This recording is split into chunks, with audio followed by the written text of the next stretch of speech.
lot of plastic trash everywhere in Haiti, on the street, in the ocean, and in the rivers. All 100% plastic.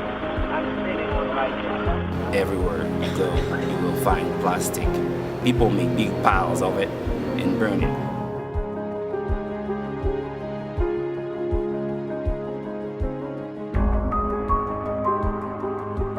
My goal is to have plastic trash under control.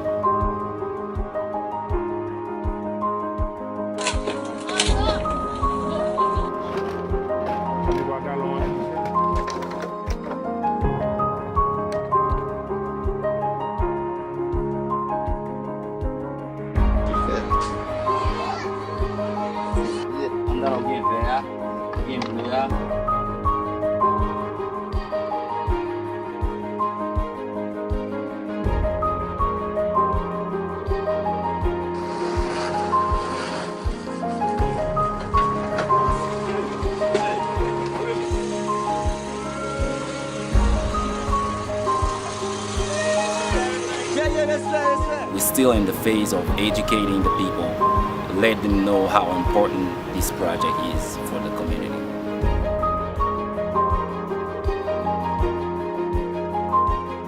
Now, a lot of people have a sense of the value of plastic, which is what Kai Blada is promoting.